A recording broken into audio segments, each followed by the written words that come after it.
Moments away from kickoff at Paul Brown Stadium. Beautiful day. Temperature 64 degrees. Light winds. Picture perfect for football. The Browns won the toss. They have deferred under Hugh Jackson returning to Cincinnati. He told us last night this is just two old friends looking to kick each other's butt. That's who he's referring to right there, Marvin Lewis, who he coached with for 7 seasons with the Bengals. Marvin now in his 14th year on the Cincinnati sideline. Cody Parkey will kick it away for the Browns. And Alex Erickson, the rookie, back deep for the Bengals. And this will be a touchback. Cincinnati will start at the 25-yard line. Andy Dalton coming off the loss last week at New England, where he had 1 touchdown, no interceptions. He also ran for a touchdown. He's won 3 straight against the Browns, and he's thrown for 6 total touchdowns in those last 3. Over the last 3, Cincinnati has outscored Cleveland 98-13. 3 blowouts in the Battle of Ohio. And how about this formation to start for Cincinnati? Dalton, quick pass. A.J. Green in space. A.J. Green across the 35, and he's got a Cincinnati first down. A gain of 11 for A.J. Green, his 43rd catch of the year. That leads the NFL. Well, you saw right there, as Andrew pointed out, the flexed out offensive lineman. There was only a guard on either side of the center. They flexed out blockers in front of receivers, both sides. A good creative way for Ken Zampese to start this game off. Jeremy Hill at running back on first down. It's play action. Dalton right back to A.J. Green. And Green is wrestled down as we take a look at the starting lineups for the Cincinnati Bengals. And starting at right tackle is Cedric Ogbuehi, although he was benched for a portion of last week's game at New England. And C.J. Uzomah gets the start at tight end, but Tyler Eifert, as we told you, is active for the first time this year. First handoff today for the Bengals. Jeremy Hill across the 45 has a first down. We have our first flag of the day. Today's referee is Ed Hockley.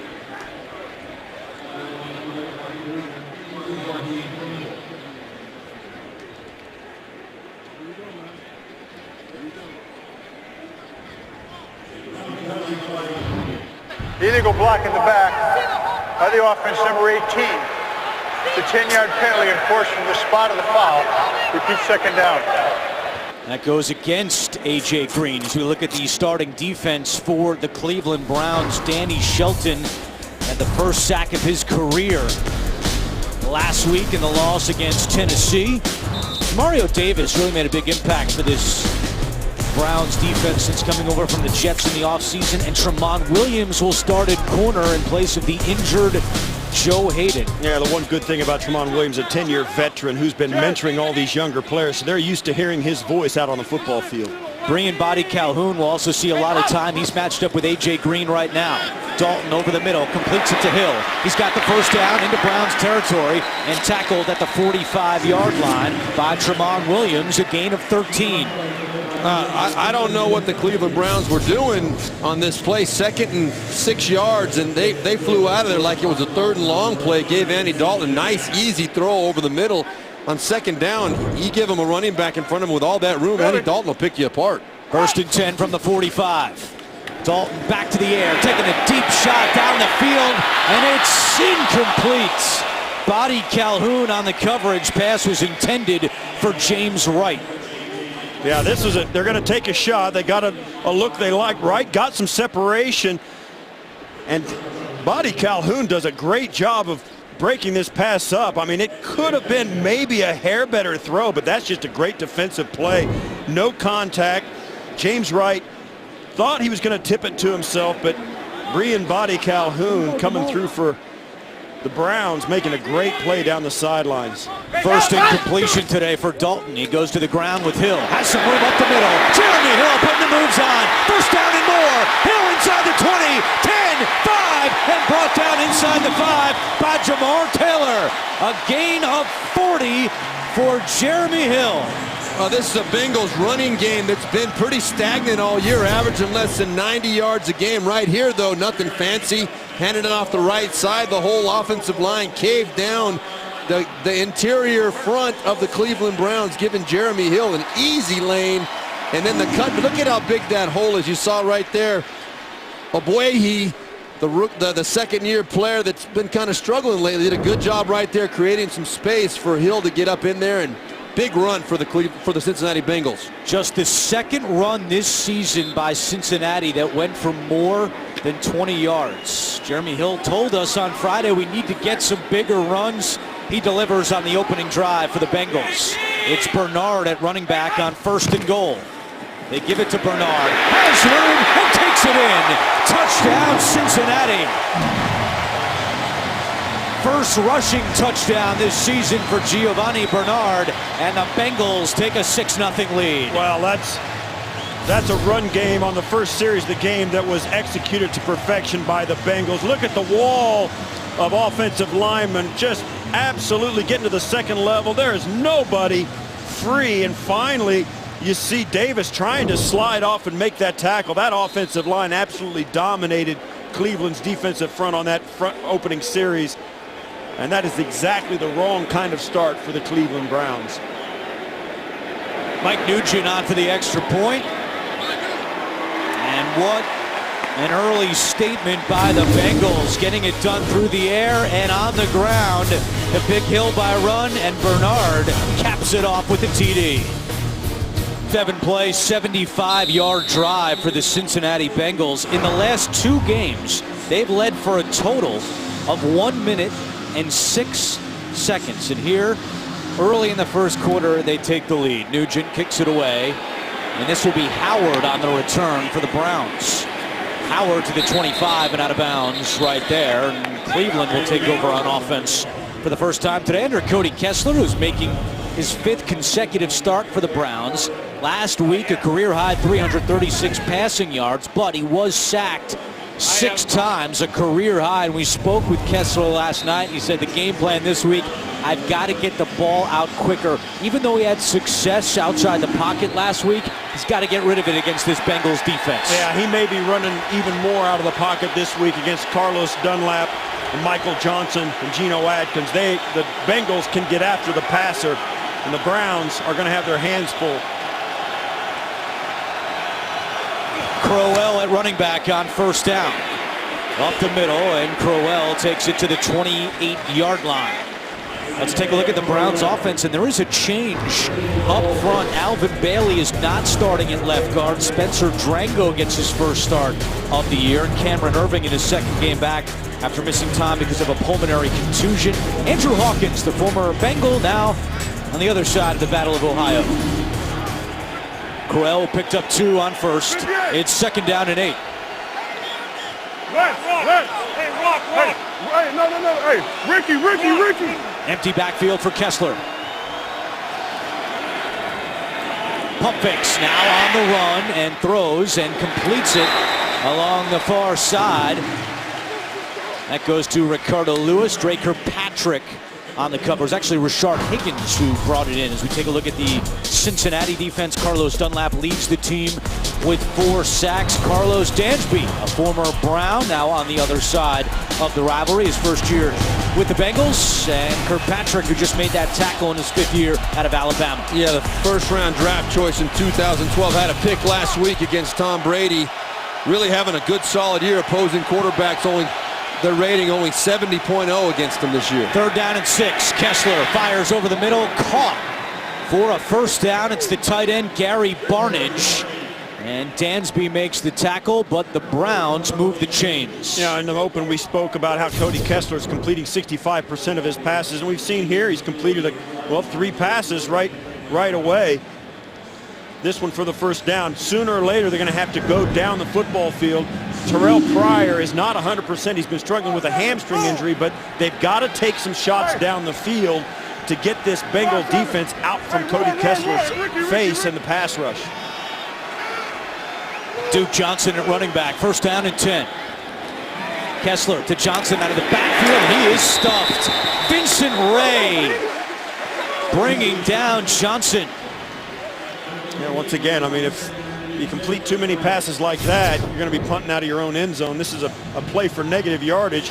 But he does the right thing. He's going to get rid of it very quickly, and I think once in a while, they told us, Cody Kessler, they didn't give him too much to do when he first took over, but more and more as the game goes on, they're going to have to ask more and more of him. Wildcat formation with Kessler on the sideline. It's Kevin Hogan, the backup, keeping it himself, and Hogan slides down at the 47.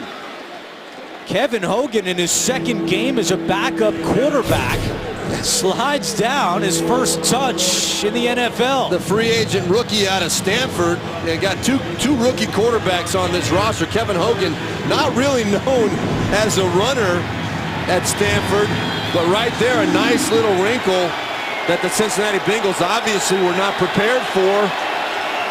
Gives them a third and very manageable situation here. We've seen Pryor in the Wildcat, maybe with the hamstring today. Hugh Jackson doesn't want to do that with Pryor, so it was Hogan in there as Kessler returns for 3rd and 2. 1 on the play clock. Kessler takes the snap. Quick slant, incomplete. Looking for Pryor. Adam Jones on the coverage, and Jackson sends out his punt team. Yeah, it's just not an accurate throw from Kessler. This is high and away. He's got to bring this down inside. As you see, he's trying to kind of fit it over Pat Sims, and that's a holdup. I mean, you'll see here, this is just, he can't reach up and get that. Sees the pressure coming. Yeah, he's got to stick it on his body. That's one of those. You got to protect your receiver there. Can't be high and outside. It's got to be low and inside. Here's Britton Colquitt punting away to Alex Erickson, who awaits the kick at the 10-yard line. Calls for a fair catch at the 11. There's a flag down back near the line of scrimmage. Signaling a hold. Hey, ready, hold on.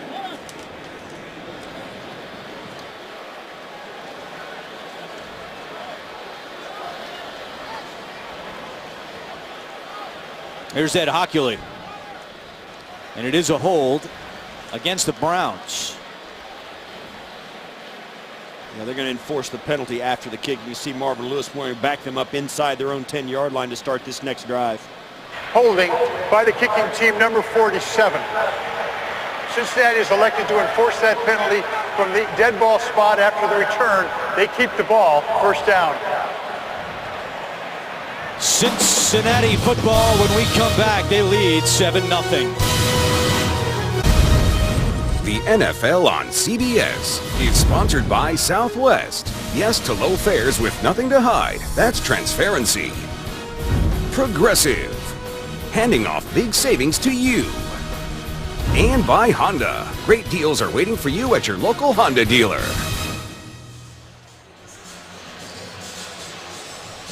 Beautiful day for a boat ride in Cincinnati. The Bengals lead 7-0 for the Browns. This is their 5th road game in the first 7 weeks of the season. They trail by 7. Jeremy Hill at running back to start this drive for Cincinnati. It's a play action. Dalton on the move, fires and completes it to A.J. Green. He's got a Cincinnati 1st down as we go back to that opening drive, and the Bengals getting it done with a great balance in terms of play selection. Yeah, they did a really nice job spreading the defense out for the Browns, created some big holes in the running game, 54 yards rushing on the first drive. Finished off with a touchdown by Gio Bernard. And the Bengals come out right away in this next drive looking very sharp again. Already 3 catches for 33 yards for A.J. Green. Dalton again completes this to Tyler Croft. He is swung down at the 39 by Tracy Howard, who's starting his first NFL game today. He's taking Jordan Poyer's starting spot at free safety. Last week, Jordan Poyer suffered a lacerated kidney. Howard, a corner in college at Miami, but Cleveland making him switch to safety. As Jeremy Hill trying the right side across the 45, and Jeremy Hill has another Cincinnati 1st down. Hey, one of the things that we saw early on in this game, it's one of the things the Bengals, when you're facing a defense that's very young, as we've been talking about all day, you want to do a lot of things they haven't seen, and you want to do a lot of things that make them communicate and know their assignments cold. And that's one of the ways the Bengals here in the early going are taking advantage of this young defense. It's making them think and making them find guys on the line. Dalton in incomplete. He was looking for the rookie Tyler Boyd. Be the first to know your team's news with the CBS Sports app. Get instant updates, expert analysis, highlights, and more. Download the CBS Sports app today. One of the things to look for today, too, usually when these two teams meet, Joe Hayden is locked up on A.J. Green. He's the best corner Cleveland has. He ain't out on the field today. A.J. Green's going to be a big-time target. Brandon LaFell, the target on this play. Jamar Taylor makes the tackle. It'll be 3rd down and short for Cincinnati. This is an area where the Bengals have struggled this year, contributing to their 2-4 record. They have the 2nd worst 3rd down percentage in the NFL. Only Jacksonville is worse, and there is Joe Hayden, who's missing his 2nd straight game because of a groin injury. It's been Brian Body Calhoun for the most part on A.J. Green so far in this first quarter. 3rd down and 2 for the Bengals. With an empty backfield, Dalton completes it to A.J. Green. This time it was Jamar Taylor on the coverage of Green. Already the 4th reception for the 6th-year wide receiver, and it gives Cincinnati another 1st down. Well, you talked about the struggle Cincinnati's had offensively on 3rd down. The good thing for them is they're going against a 31st ranked defense on 3rd down as well. So a matchup that's evenly set up, both 31st ranked. That time right there, Cincinnati took advantage. Only the Detroit Lions have a worse 3rd down defense than the Cleveland Browns. 18! 1st and 10. Dalton has all day and just has to throw it away. One of the things we've spoken about with this Bengals offense that has not measured up to where it was a year ago, there's a couple of reasons. One, Hugh Jackson is not their offensive coordinator, and how many times have we seen around the National Football League where a team has an identity, they have a good flow offensively, and you take one of the key ingredients out, that is the guy calling plays. That's one reason. The other reason, their best tight end in the red zone, Tyler Eifert, hasn't been on the field all season. Those two factors give your offense for the Bengals an entirely new identity that they haven't been able to find yet. Hey, watch it. 5 on the play clock, 2nd down and 10. 5:47 to go 1st quarter. Dalton to Jeremy Hill. Slips a tackle down the sideline and pushed out by Ibrahim Campbell, but that's another Bengals 1st down. A gain of 11 from Dalton to Hill. Yeah, this should have been a 2-yard gain. There was a chance to make the tackle right there. You saw Christian Kirksey had the chance to make that tackle for about a 2 or 3 yard gain, but Jeremy Hill, he's a big, strong dude, and he runs through that, makes a nice pickup. 1st down again for the Bengals. Dalton is 8 of 11 for 73 yards. 18! Dalton in trouble, and Dalton is sacked. Brought down by Carl Nassib. His 2nd sack of the season. Yeah, Dalton tried to hang in there, but the Browns did a great job of just absolutely collapsing the pocket. Straight 4-man rush with a delayed blitz down inside by Davis, and he's the one that ends up with the sack. He comes very late along with Nassib, and that's the reason Dalton just felt the pressure. That pocket just, he was like in a whirlpool, just sucked him right down. They credit the sack to Kirksey. Nassib was also in on the stop, but the full sack goes to Kirksey, which is his 2nd of the year. Dalton looking for Eifert, and it's incomplete. So Tyler Eifert, as we told you earlier, expected to be used in specialized situations, specifically 3rd downs and red zone plays. Had off-season ankle surgery after injuring his ankle in the Pro Bowl, and then a couple of weeks ago injured his back during practice. That's been the latest setback for Eifert. Well, there's chemistry issues. Anytime a player misses that much time, the quarterback, even though they've had tremendous success, Dalton and Eifert right there, not on the same page. Andy Dalton tried to force one in there, and I think Eifert was maybe expecting a back shoulder on that particular play. Watch it. They've now split the sack the Browns just had between Nassib and Kirksey. 3rd and long. Dalton. And that's caught by LaFell, who tripped.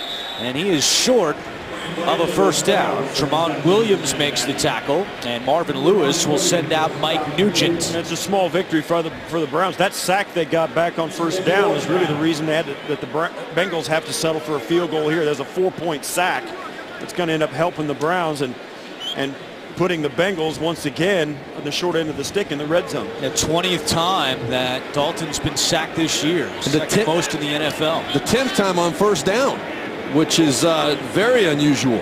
A 40-yard attempt for Nugent, and that is no good.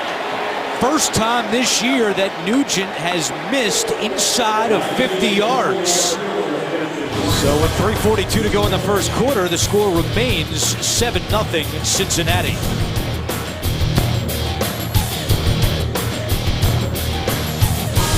The Cincinnati Bengals 2016 Hometown Huddle Project was held this past Tuesday at Ryan Memorial Sports Complex. The goal of the project was to create a playground which would include a challenge course as well as fitness equipment. They also resurfaced the basketball court and hand-painted park benches and picnic tables. Marvin Lewis sees Mike Nugent with a rare miss, and it's a 7-0 game, 3:42 to go in the first quarter.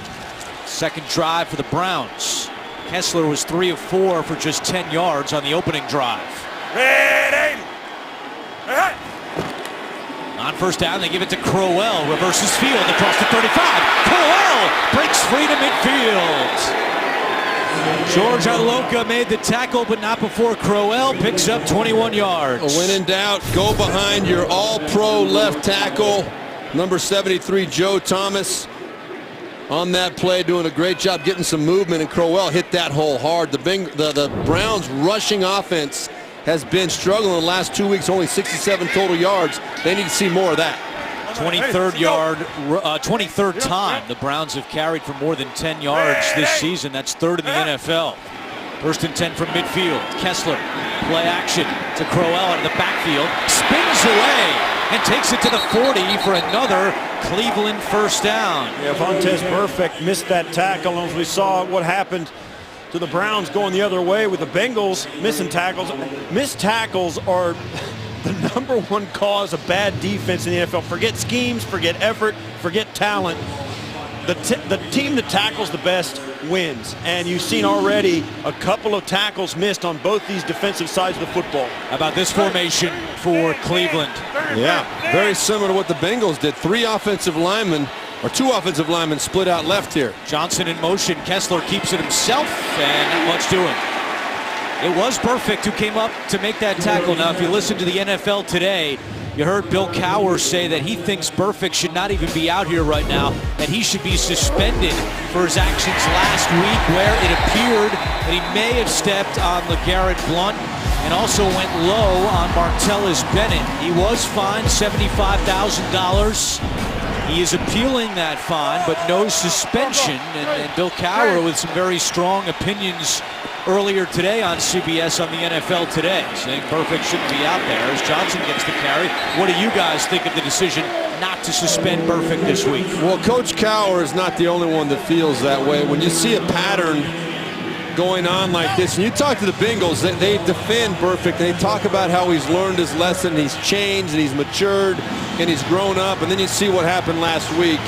He obviously is not getting the message, and I agree with Coach Cowher. At some point, you got to draw your line in the sand and say this is not acceptable anymore.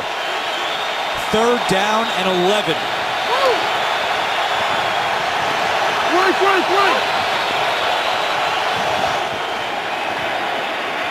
Kessler gets rid of it, took a big hit, completes it to Duke Johnson, who has picked up a first down.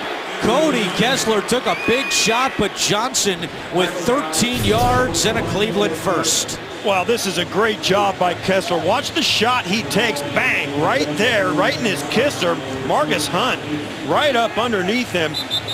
That is one of the most violent hits I've seen on a quarterback in a long time. I'm telling you, to stand in there and take a shot like that as you're stepping into a pass, Hunt had a full head of steam. Believe me, there is nothing that hurts more than that. Well, listen, after that play, Kessler didn't just get up. He had to climb to his feet. I mean, it took him a minute to get up, and I'll tell you what, You know, if you're standing on the sidelines, and let's believe me, I spent a lot of time standing on the sidelines in games.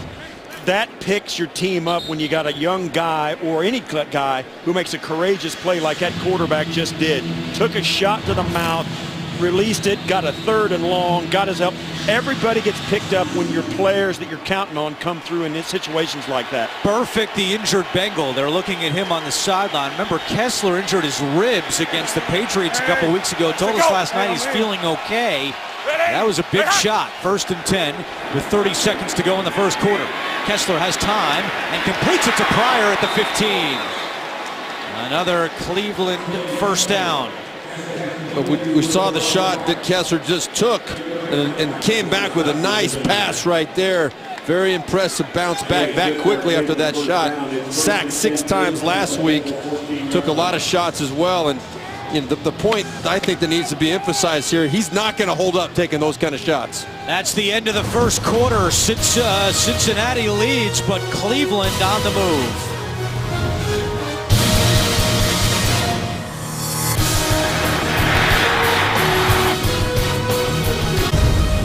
The NFL on CBS is sponsored by McDonald's. I'm loving it. And by Bud Light. Make the right call. Drink responsibly. Started the second quarter at Paul Brown Stadium with Steve Bernal, Steve Tasker, our entire NFL on CBS crew. I'm Andrew Catalan. The Browns driving. And on this drive, Cody Kessler 3 of 3 for 36 yards. The last completion of the first quarter was the first catch by Terrell Pryor. It went for 13. Browns have done a good job in the red zone this year. 12th in the NFL scoring touchdowns at 62%. And they're going against the Bengals defense is 27th ranked in red zone defense, struggling on both sides of the ball in the red zone. 1st and 10 from the 15. Good protection. Now Kessler rolling out and has to throw it away. It was Geno Atkins that forced Kessler to get rid of that, and that's exactly what Cody Kessler said he had to do more of today compared to last week against Tennessee. Doesn't have time to run around as much today. That's right. He does the right thing here, too. He heaves this off into the netherworld. He's going to take a sack or a hit or worse and gets rid of it and gives himself a 2nd and 10. It's a smart play. He's still completing a lot of his passes, and that's the kind of play a lot of top draft picks aren't smart enough to make. They think they can do it. He's got a lesson. He's learned that lesson. It's Crowell up the middle, still on his feet inside the 10. And tackled at the 6. It was Iloka and Maualuga coming up to make the tackle. A gain of 8. You got a Brown down, one of the offensive linemen struggling to get to his feet. Crowell appears to be a bit shaken up. It's Drango down as in the knee. does Drango, who is starting his first game. Crowell comes off the field, and Drango, the rookie, still on a knee. Clock is stopped, 14:39 to go in the first half. Crowell and Drango both a little shaken up on that last play. They'll watch from the Browns sideline for 3rd down and 2. Alvin Bailey comes in at left guard to replace Drango. Duke Johnson at running back.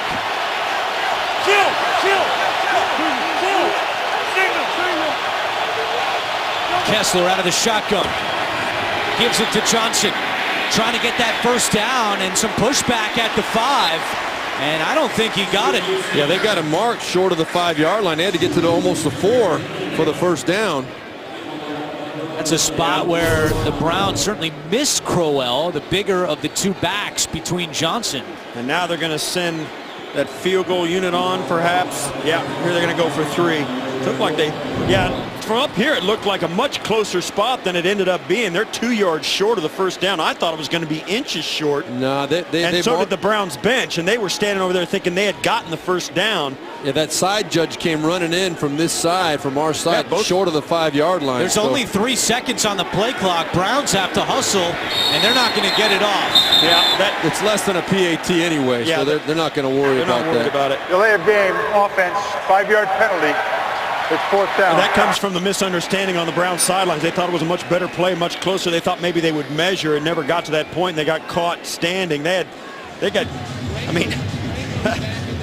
Parkey was down there kicking into the net. I mean, he had to run all the way the length of the field to get there to get lined up. So they got caught a little bit napping on that sideline. It cost them the 5 yards. Preserving the timeout is more important than the 5-yard penalty. Absolutely. This is nothing. So a 28-yard field goal attempt for Cody Parkey. He's missed 3 field goals this year. And he's now 8 of 11 on the season. The Browns are on the board. They trail 7-3.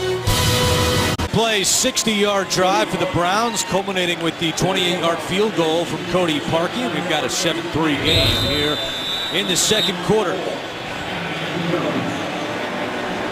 Browns, the only winless team in the NFL, 0-6 to start the year as Parkey kicks it away, and it will be a touchback. Your weekend starts on Thursday when the Jacksonville Jaguars tangle with the Tennessee Titans. You can see it only on NFL Network. Andy Dalton back out, 9 of 13 for 87 yards. So the matchup coming up on Thursday. Tennessee doing a great job running the football this year with DeMarco Murray and Derrick Henry.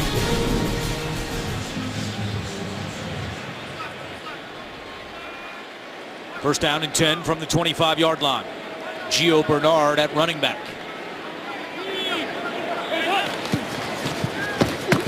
It is Bernard who scored the only touchdown of the game, trying to push the pile forward for a couple. Jeremy Hill has been battling a shoulder injury, suffered it against Miami, and only had 50 yards rushing in the last 2 games. He broke off that big run in the first quarter for 40 yards, but still don't get the sense in talking to Hill that he's 100%, and Bernard has taken a lot more carries the last couple games. And Hill came off the sideline earlier. I noticed after one hit, he came off uncomfortable with that left shoulder. Bernard is stuffed.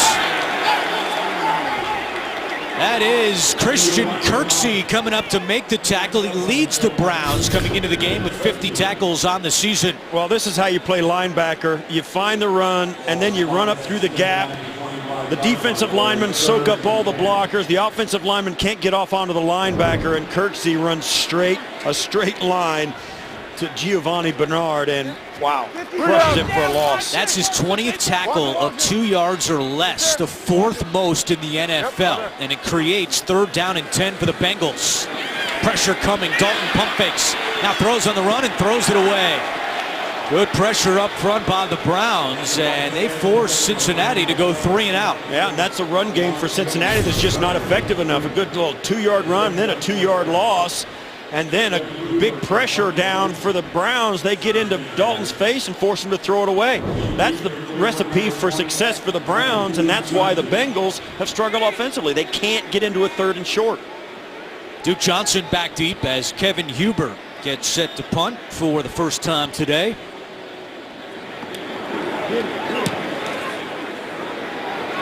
Johnson at the 26. And runs into his own man, Body Calhoun, at the 30 and brought down there. With 11:59 to go, first half. Browns going back on offense. They trail by 4. Just coming back from commercial, Cody Kessler ran off the field, and the backup, the rookie Kevin Hogan, is back in the huddle. Earlier in the half, he had an 8-yard run. 5th-round draft pick by the Chiefs this year, cut by Kansas City. Signed to Cleveland's practice squad, his 2nd game on the roster. And on the read, he keeps it himself. Hogan to the 45 and a first down for the Browns. Kevin Hogan had 15 rushing touchdowns in his career at Stanford, and he just picks up 15 yards. Well, one thing the Bengals are doing right is making sure the quarterback keeps it. They don't want the running back, a guy who's really could break it all the way, to get loose, but somebody's got to pick up that quarterback on that option route. And the Bengals tried to walk an 8th guy into the box right before the snap. It was just too late to be effective. Crowell and Kessler in the backfield as Kessler returns out of the shotgun on 1st and 10. And Kessler completes it to Crowell, and he's brought down at the 48-yard line. What a year it's been in Cleveland, with the Cavaliers winning the NBA Finals for their first title in franchise history, and now it's Indians fever as The Tribe are in the World Series for the first time since 1997. Hugh Jackson said, "We are going to get there as well." I feel very comfortable and confident in saying that. Tuesday night's going to be enormous in Cleveland with the Cavs with their ring ceremony for opening night and the first game of the World Series with the Indians against the Cubs. It's Hogan again. Kevin Hogan across the 40. Kevin Hogan, the change of pace for this Browns offense. Well, I made the comment earlier, not known for running. You corrected me, Andrew, with the 15 touchdowns at Stanford, but I guarantee you, they did not run the read option at Stanford. You never saw designed runs with Kevin Hogan when he was at Stanford unless they were down near the end zone. But he's running the read option today like he's been doing it his whole life. Pretty impressive. He's now the Browns' leading rusher with 38 yards on 3 carries. Crowell left side, flag is down. Crowell out of bounds at the 30, forced out by Jones. Let's see what the penalty is. Yeah, somebody was holding Domata Peko down inside. But you see the Browns coming up with these formations. Holding offense, number 74. 10-yard penalty from the previous spot. As Cameron Irvin got called for that hold. You see the Browns doing this stuff with a lot of wildcat. They used, Terrell Pryor in that sometimes, but this team's just trying to win. They got a lot of young players. They're down to their 3rd quarterback. They've had 4 quarterbacks play. They've struggled offensively to get any continuity, so they're just trying to find a way by hook or crook to get points on the board and pull out a win. First holding penalty this season against Cameron Irving. Kessler, screen pass. It's his fullback, Johnson, on the run. Malcolm Johnson has a Cleveland first down. His former teammate Carlos Dansby makes the tackle. But a big play by Johnson, his 5th catch of the year. It goes for 21. He doesn't get the ball too often. You said 5th catch of the year. They don't feature him in the run game whatsoever, but called at the right time. A nice little screen pass off the run action, and Malcolm Johnson shows he knows how to execute it and makes a big play, getting down inside the 30-yard line for the Cleveland Browns. Go! Hey, follow me, hey! Red 80! Hey, hey! On 1st and 10, Crowell shifts the other direction, putting the moves on at the 15, and smacked down by Sean Williams inside the 15. Another pickup of 12 yards and a Cleveland first down. Well, Crowell, this is all him. Watch this. You see, whoop, and that's, Marcus Hunt had him dead to rights, except he didn't have him. Crowell does a great job. This play was had right in the backfield, and Isaiah Crowell with the big move in the backfield turns it into a first down. That's a play that helps your football team because that play had no business gaining anything. Go! Go! 1st and 10 from the 13-yard line. Crowell slips and is tackled for a loss. Well, in the last 2 games combined, the Browns had rushed for 67 yards. So far today, they've rushed for 77 yards. And we asked Hugh Jackson about that last night. He said, look, teams are stacking the box. They're trying to make Cody Kessler as a rookie beat us. It's slowed down our running game, but we got to get back on track. And so far in this half, they have gotten back on track. We knew coming into this game, we talked about it a lot over the last couple days. Without a run game, this Cincinnati, for the Cleveland Browns, the Cincinnati defense would have feasted on Cody Kessler. Hugh Jackson's got to feel good about it right now. 2nd and 13. Good protection. Kessler on the run. Shovel pass caught by Barnage at the 5. And Barnage is tackled at the 5. And now Kessler is hurt. Cody Kessler slow to get up after that shovel pass. Yeah, I think he said he's got his ribs nicked up. I mean, that I can relate. That hurts. And he was moving toward the line of scrimmage. A very dangerous, careless play on his part. I believe it worked out for him. Yeah, Ed Hockley's going to send him off now. Yeah, because he took a knee, they had to stop play.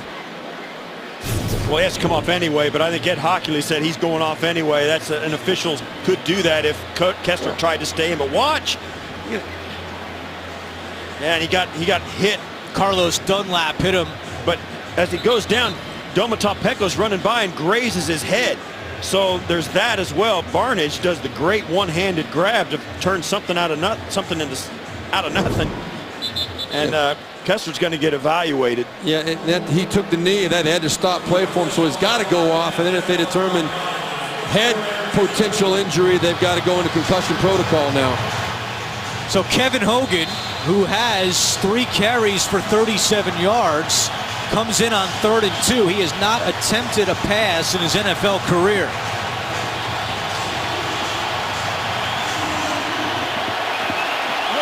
Maybe more of the same. They're in the shotgun, maybe a read option again for Kevin Hogan. Gives it to Crowell, and Isaiah Crowell still turning those legs down to the 1. He's got a Cleveland first down. 1st and goal for the Browns. Yeah, I'll tell you, this game, for all that's happened, is going exactly the way the Browns wanted it to go. They got their running game going. They're keeping the Bengals off balance defensively with a complex running game, a lot of different options, a lot of things for the Bengals to think about, and they're executing it perfectly. Plus, they're keeping Andy Dalton and A.J. Green on the bench. Kessler continues to be evaluated. How about the yards this quarter?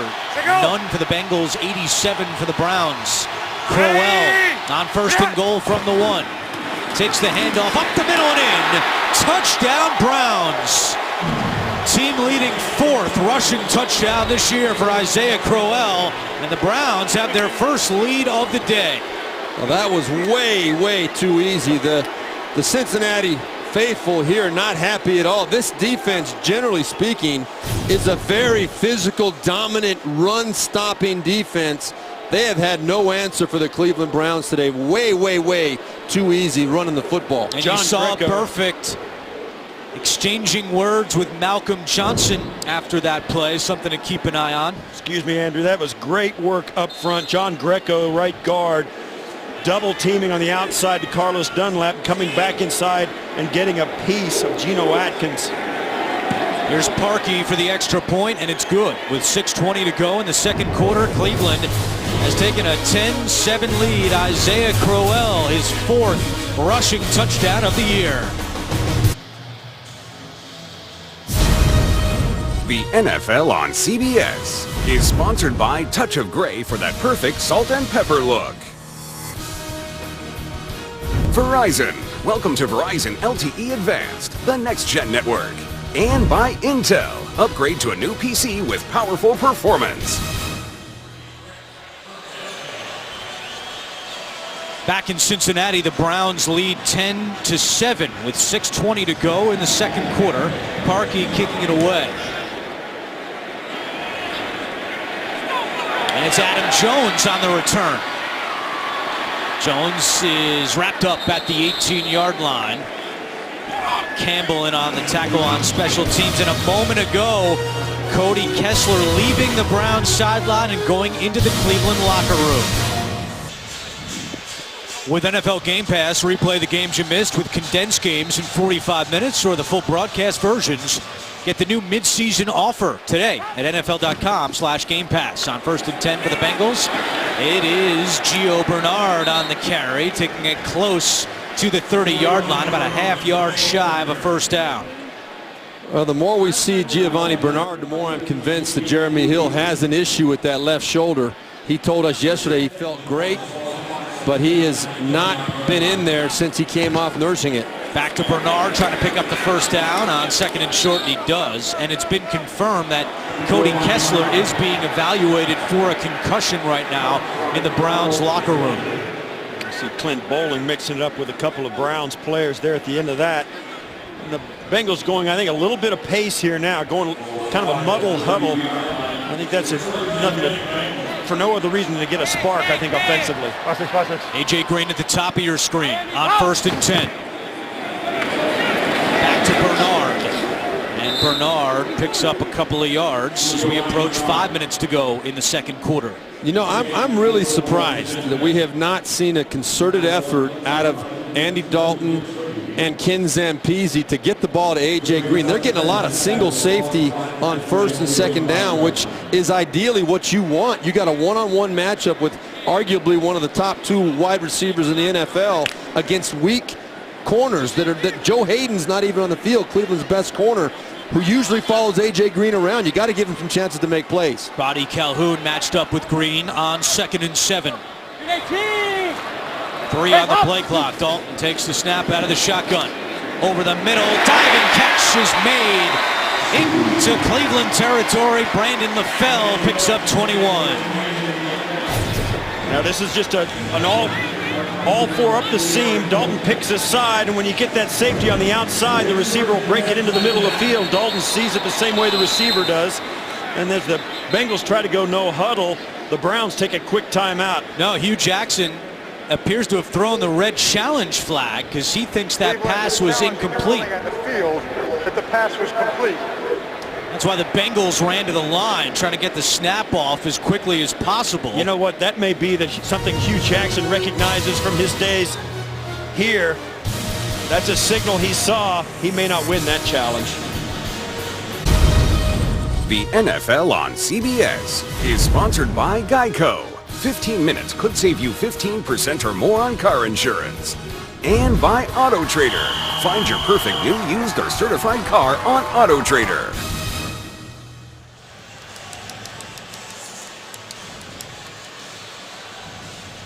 The ruling on the field stands as called. Although the receiver did bobble the ball, there is nothing that shows the loose ball ever hit the ground. Therefore, the ruling stands. First down. Hugh Jackson now 0 for 2 on challenges this year, and we were looking at a lot of these replays in the commercial break, and as Ed Hockley just said, there wasn't one that showed definitively that the ball was out.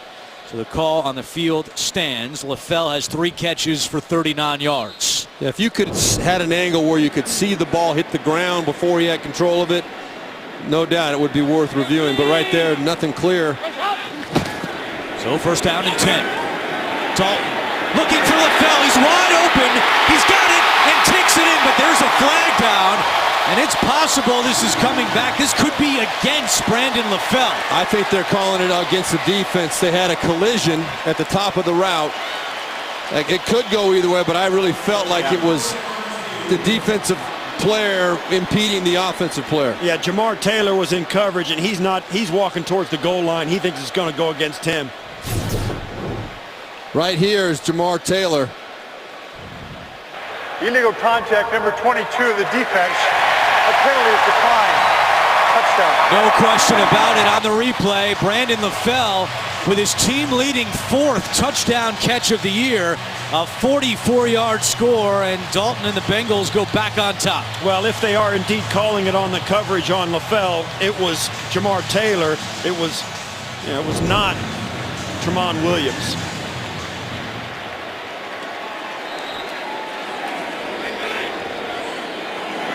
So here is Mike Nugent for the extra point. He missed a 40-yard field goal earlier in the half. And the extra point is good. For Brandon LaFell, 4 of his last 9 catches have been touchdowns, and the Bengals pull back in front. It's 14-10. 7th touchdown pass this year for Andy Dalton, the 4th to Brandon LaFell. Well, you're going to see right here, there's LaFell, and he's going to make the double move where he comes up and then little break, and that's what caused Taylor to bite. Taylor did a good job trying to impede LaFell to try, and he knew he was beat. But I give credit to Andy Dalton for putting that nice touch. Sometimes when a receiver's wide open like that, it's the toughest throw to make. Dalton put a nice, soft, catchable ball out there. LaFell finishes it off with a big touchdown. Nugent kicks it away with Atkinson and Lewis back deep. And it will be a touchback. Cleveland will get the ball at the 25-yard line with 4:09 to go. Coming up on the Verizon Halftime Report, join JB, Tony, Bart, Boomer, Coach Cower. All the latest NFL scores and highlights, as well as a preview of Thursday Night Football on the NFL Network. It's all coming up in the Verizon Halftime Report. We told you earlier, Cody Kessler is being evaluated for a concussion in the Cleveland locker room. So Kevin Hogan, the backup quarterback, is in there for the Browns. Still without a pass today as well. In his career, he's not attempted a pass. Duke Johnson behind Kevin Hogan. And Johnson gets the call up the middle to the 30-yard line. This has been the theme for the Browns this year. Quarterbacks getting injured. RG3 injured his shoulder in week 1.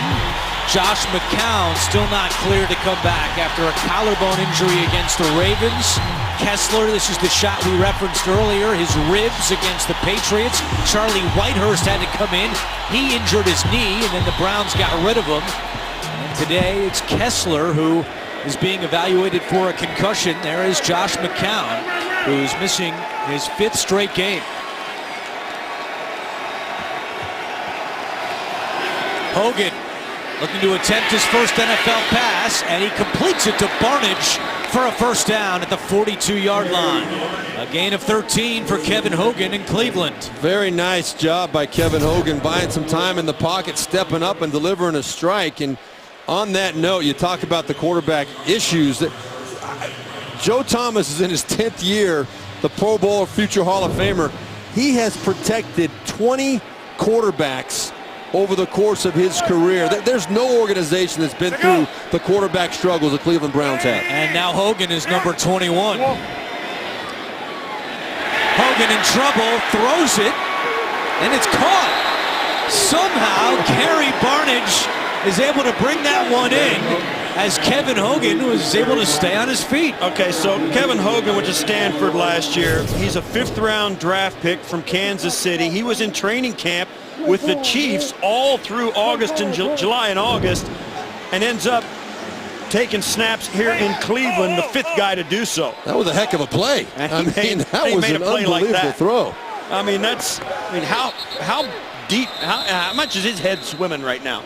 Cincinnati calls a timeout with 2:11 to go in the second quarter. Well, we asked Hugh Jackson about Kevin Hogan last night because the Browns have been through so many quarterbacks. We needed to get something on the backup just in case, and here he is. And what Hugh Jackson told us is that you can't underestimate the relationship that Hogan has with Pep Hamilton, who's the assistant head coach and in charge of the offense, the de facto offensive coordinator, even though Hugh Jackson calls the plays. They had a year together at Stanford before Pep Hamilton went to the Colts, so there is some familiarity between Pep Hamilton and Kevin Hogan. And that's how it works in this business. As you guys know, it just takes one person to fall in love with you, so to speak, or to have a strong sense of you being able to get the job done. Pep Hamilton undoubtedly is that guy for Kevin Hogan.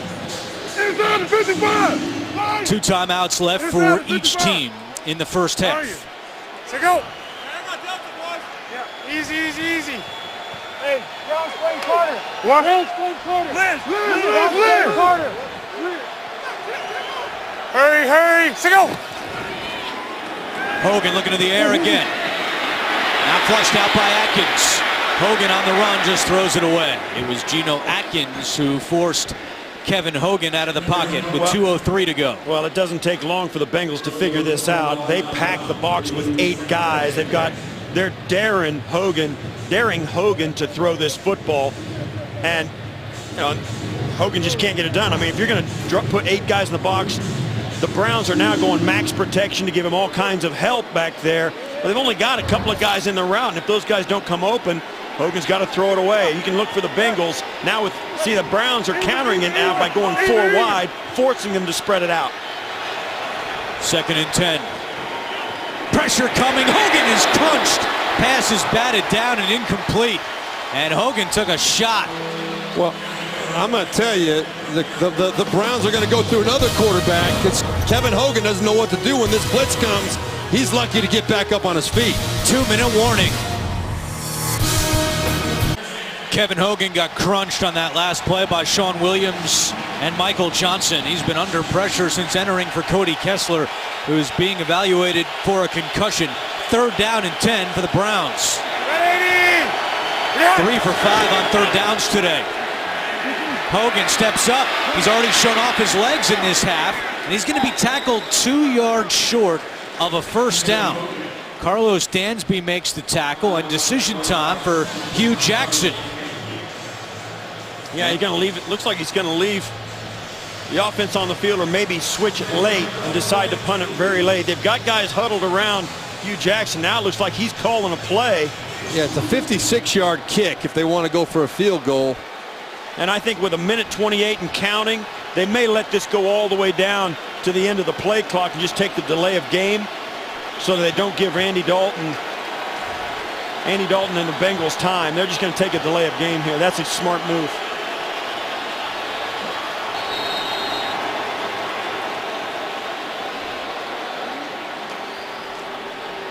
And it's a point where you got to think, why didn't Marvin Lewis take a timeout? Yeah, you know what? That's exactly what. That's a big miss by the Bengals in a game they're dominating offensively. 5-yard penalty.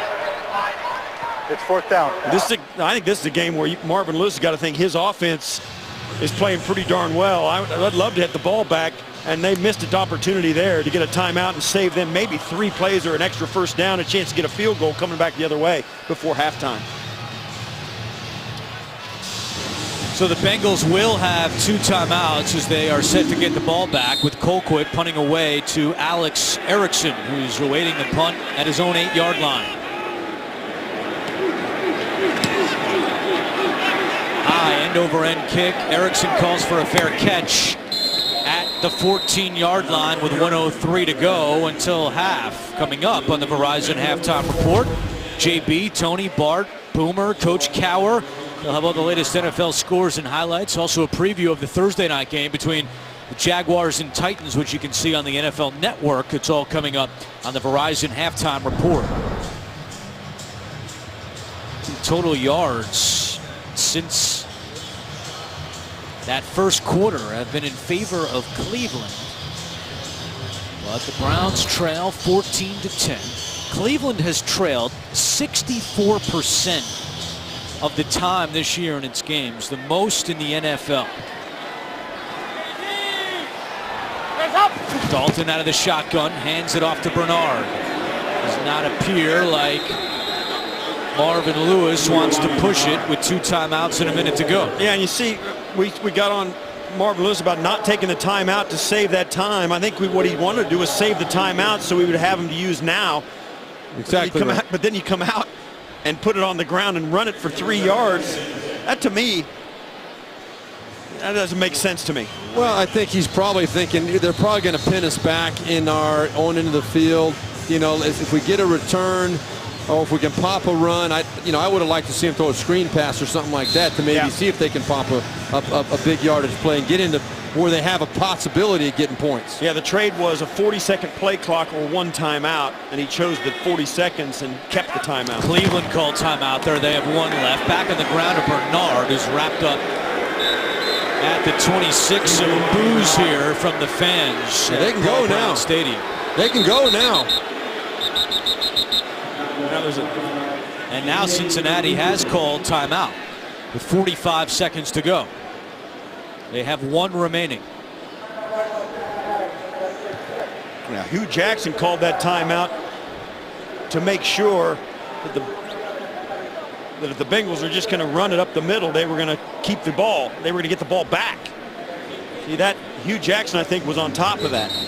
Yeah, he did not expect Cincinnati to be able to pick up 6 yards or 7 yards on a run second down play right there, though. He was hoping to get the ball back with good field position. But now the Bengals are kind of more in attack mode because now they've got another set of downs. First down and 10. A.J. Green at the top of your screen.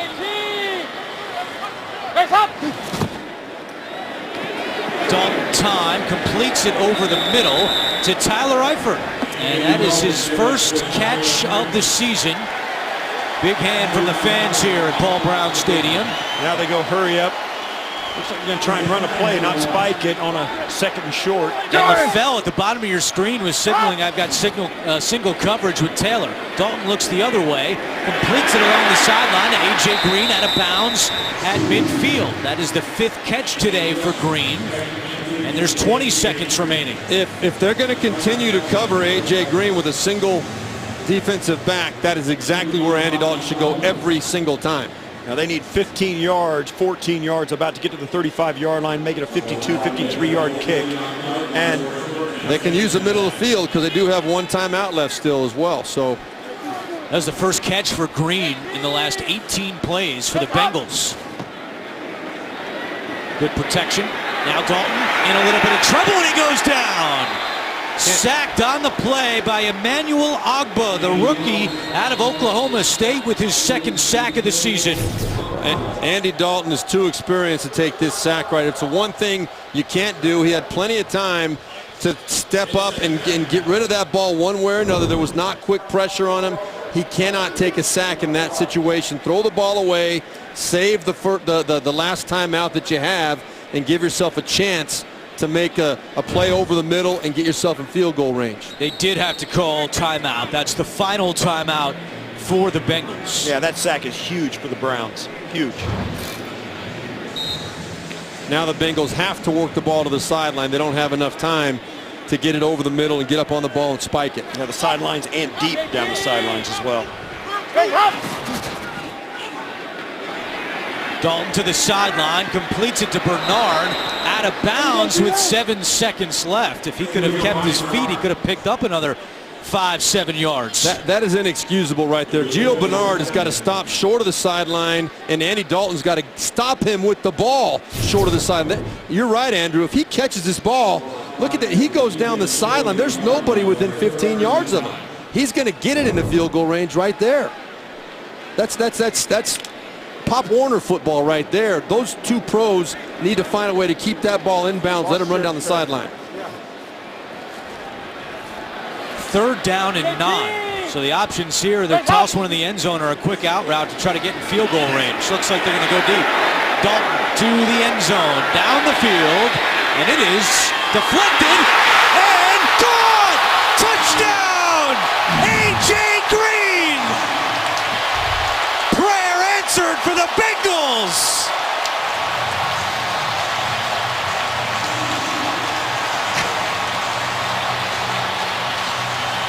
Okay. Forget about all that strategy, the timeout use, the clock management. You know what? Just throw it up to A.J. Green. Forget all of that stuff. What a play. Look at this bundle of guys, and A.J. Green just staying alive. Once that ball's tipped, those guys can pull him down, grab him, keep him away. 3 Browns. And they're trying to. There's 4 or 5 Browns, 3 Bengals. A.J. Green pulls it down. That's incredible concentration. 3 guys hanging on him, and he still has managed to keep his eye on that ball, keep his poise, and pull it in. Kind of sums up the way things have gone for the Cleveland Browns this year. They played a very competitive half, but with the A.J. Green touchdown and the extra point by Mike Nugent, they go into the locker room trailing 21-10. A.J. Green over 100 yards in the first half. 6 catches for 106, his 3rd 100-yard game of the year. That's the end of the first half. The Bengals lead the Browns 21-10.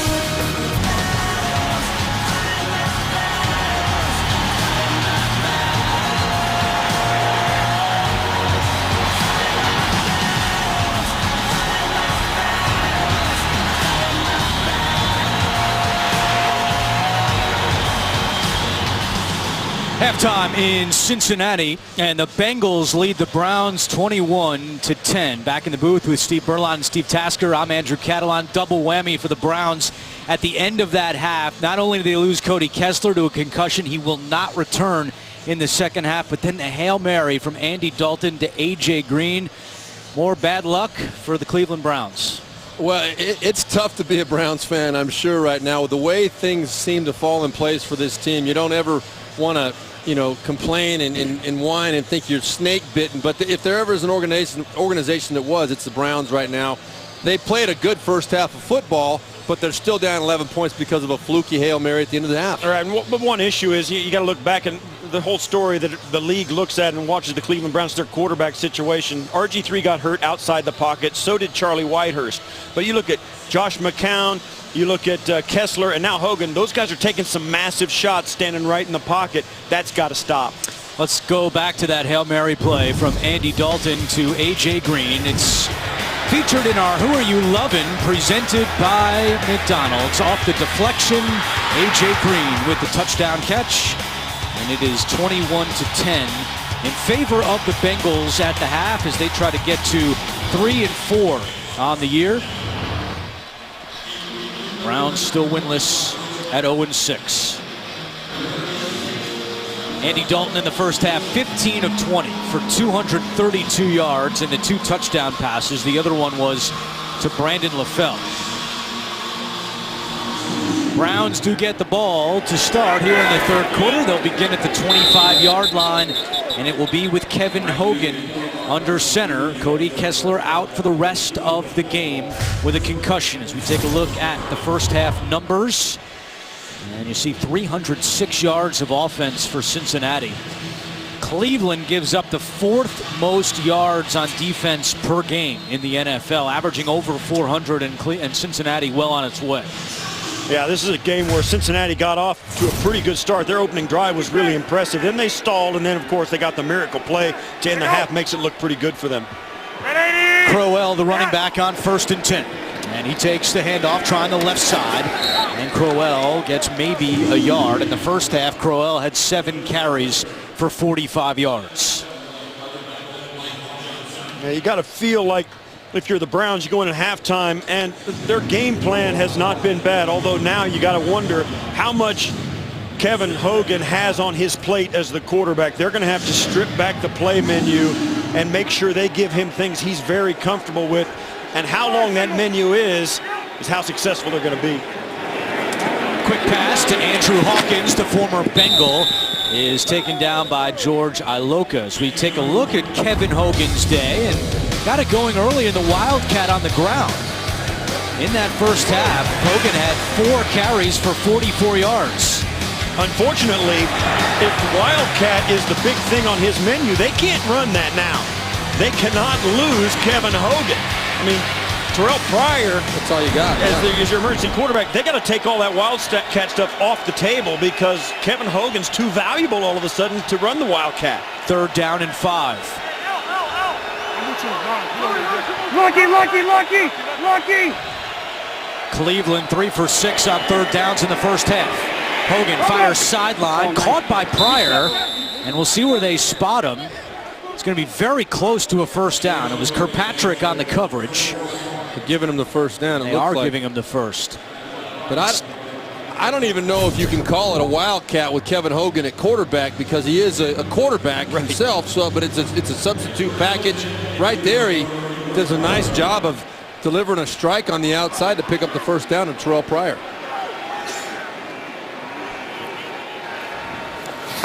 First and 10, play action. Hogan on the move. In trouble, steps up, throws, and completes it to Barnidge, who is crushed.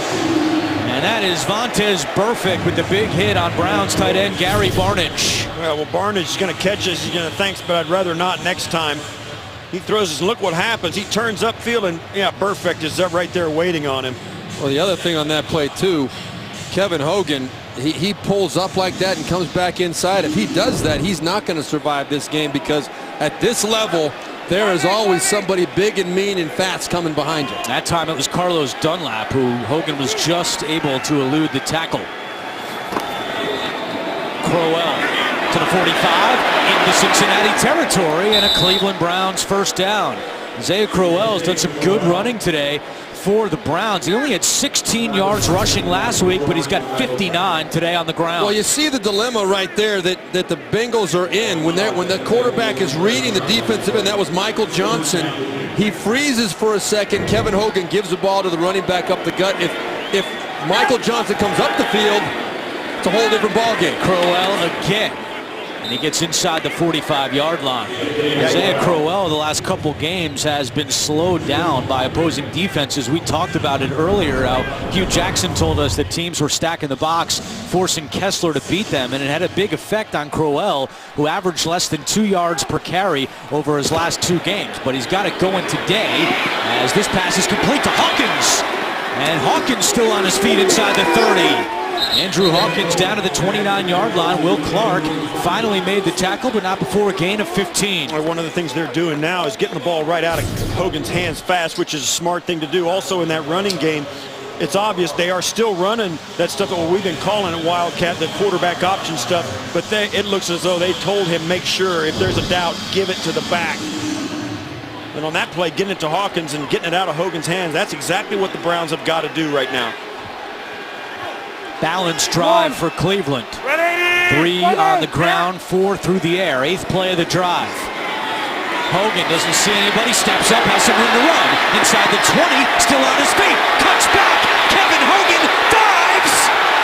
And he's in. Touchdown. What a run by Kevin Hogan. His first NFL touchdown. Well, he might spike it. He might run off and get that football, so he's got it for posterity. Adam Jones has stayed down after that. He can't believe they just gave up a touchdown run to that guy. This is the 5th quarterback that the Browns have played this year. And they're saying, how in the world can we let this rookie run right through us like we're not even there? It's got to be an absolutely complete head scratcher for the Cincinnati Bengals defense. But what can you say about Kevin Hogan? I take it back. He is a runner. Well, I got to tell you, you got to tip your hat to the coaching staff of the Browns too, giving him a playlist that's going to be productive. That's a great job by Hugh Jackson. Parkey's extra point is good.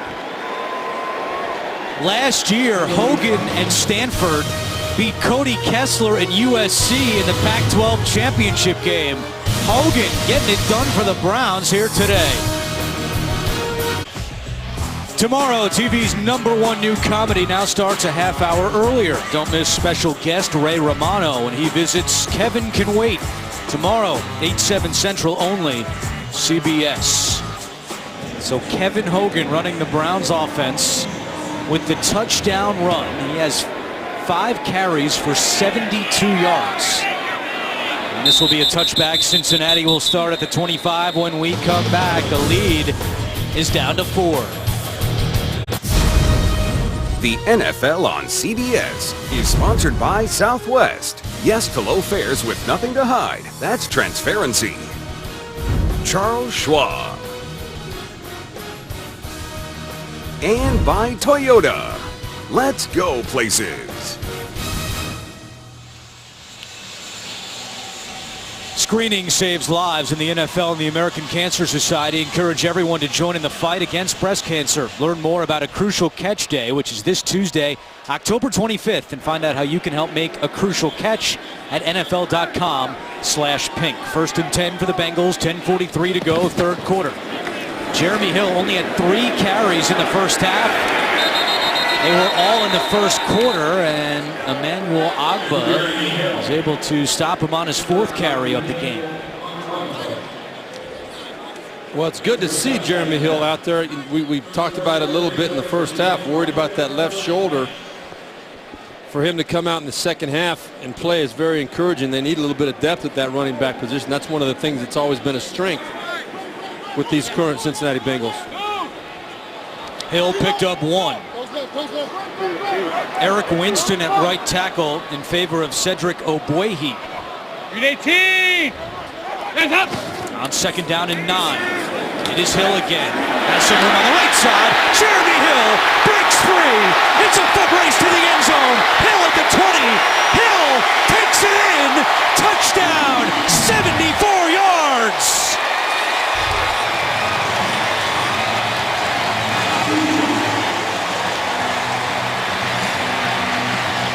4th rushing touchdown this season by Jeremy Hill, and the Bengals answer right back.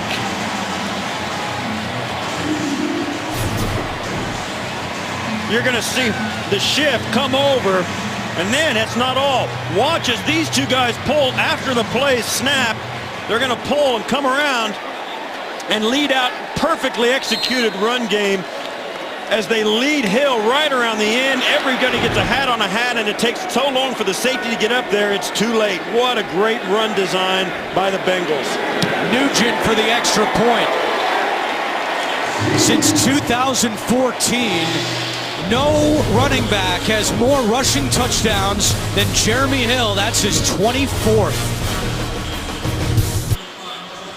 It had been 22 games since December of 2014 against the Steelers since Jeremy Hill rushed for over 100 yards. He's got 132 today after the big 74-yard touchdown run.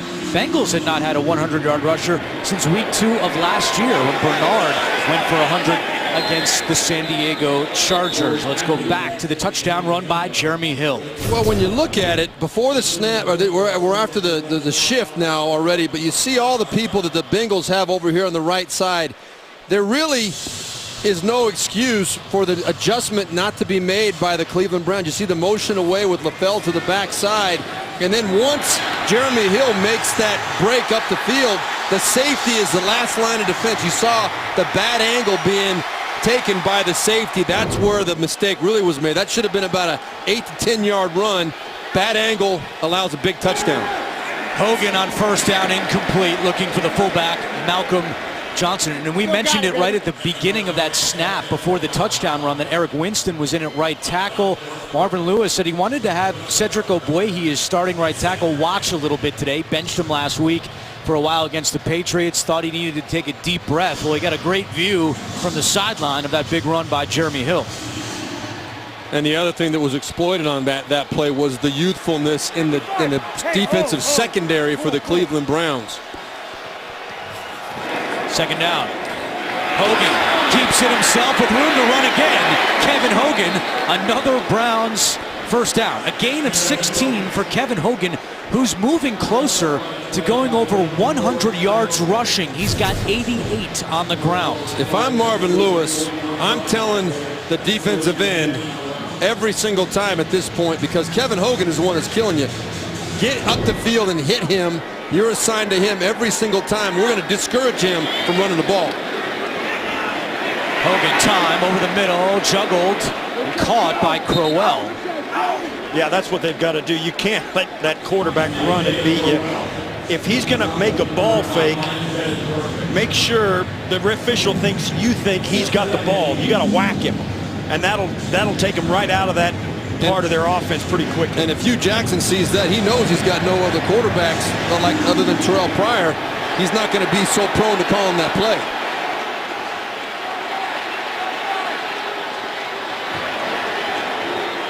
Second down and 7. Hogan is sacked. Sean Williams with the sack for the Bengals. It brings up third down and long. Yeah, Barnidge couldn't get off the line of scrimmage quickly enough to make that block. Well, he's a pass-catching tight end.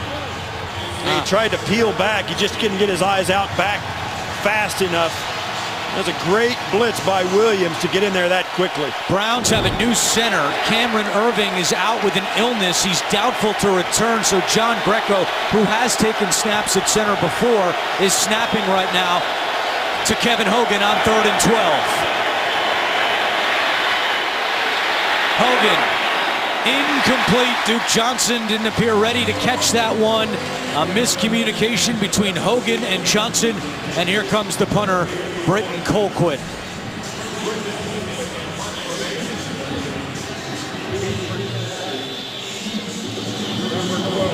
Hogan now 7 of 11 for 56 yards through the air and 6 carries for 88 yards on the ground. Alex Erickson back deep to receive the punt from Colquitt. This will be his 3rd of the game.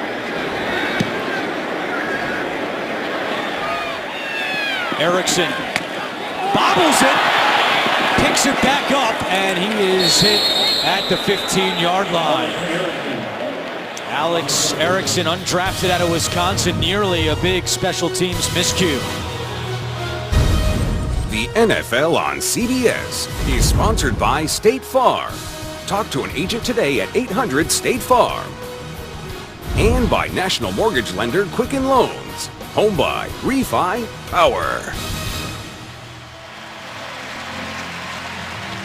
Back in Cincinnati, where Leah Still is on the big scoreboard here and getting a standing ovation from the Bengals fans. Pretty neat scene here at Paul Brown Stadium. There she is. Community has meant so much to her and vice versa. 7:35 to go. Dalton taking a deep shot on first down the sideline. One-handed catch. A.J. Green. Have a day, A.J. Are you kidding me? Yeah, that's Odell Beckham, I'm going to show you a one-handed catch. Yeah, that's the analysis I was going to come up with, too. Like, really? Unbelievable. Look at It's good coverage, too. Brian Body Calhoun's not out of position. He's got that thing covered up. Pretty good throw by Andy Dalton. Jeremy Hill on first down. Up the middle as we go back to the catch, his 7th. And Green now with 154 yards receiving. So he has the one-handed Hail Mary grab off the double tip before halftime, and then here in the third quarter he comes up with that. Well, that's why he leads the league in receptions. Came into the day 3rd in receiving yards as well, only behind Julio Jones and Greg Olsen, but gaining steam quickly with 154 through the air. Hill, room on the left side. Hill pushes forward, and that is good for a Cincinnati first down at the 25-yard line. Week 7 continues later today on CBS, and for some of you on Fox, and then tonight with Sunday Night Football on NBC, and tune in tomorrow for Monday Night Football on ESPN. Jeremy Hill has come to life here in the second half. Now 143 yards rushing for Hill. His career high is 154.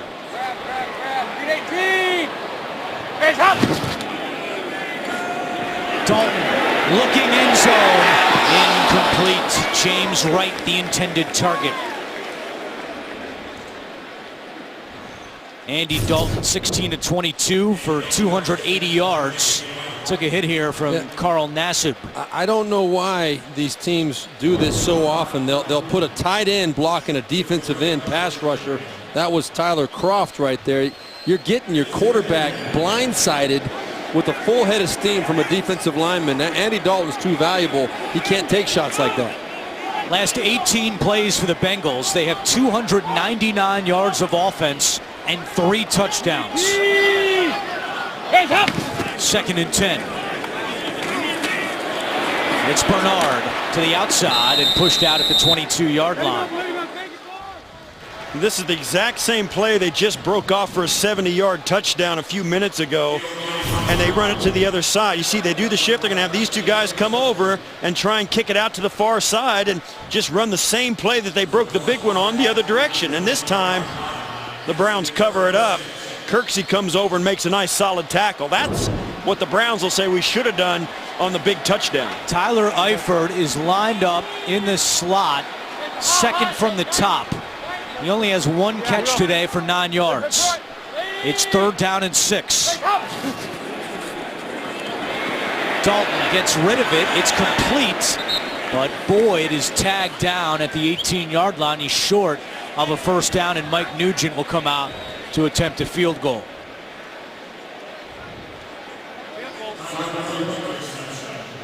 So the Cleveland defense able to hold Cincinnati to a field goal attempt. And this is part of the chronic problem we talked about coming into the game, where Cincinnati just can't get inside the 20 and continue to move the football. Got it down there. Of course, the big play helped from A.J. Green, but this has been all too common for the Bengals for their liking. 19% of their drives this year end in field goal, 5th highest in the NFL. Highlights their red zone struggles as Nugent connects from 36 yards. And with 4:19 to go, the lead is now 31-17. Last Bengals drive covered 7 plays and 66 yards. Mike Nugent with the field goal as Cincinnati tries to defeat Cleveland for the 4th consecutive game. This is the 86th meeting in the Battle of Ohio. Nugent kicks it away. Atkinson and Lewis back deep, and Atkinson will take a knee. Cleveland will start at the 25. This is the game that gets so heated they play on neutral turf. Antonio Callaway and the Gators go up with Nick Chubb and the Bulldogs on the SEC on CBS.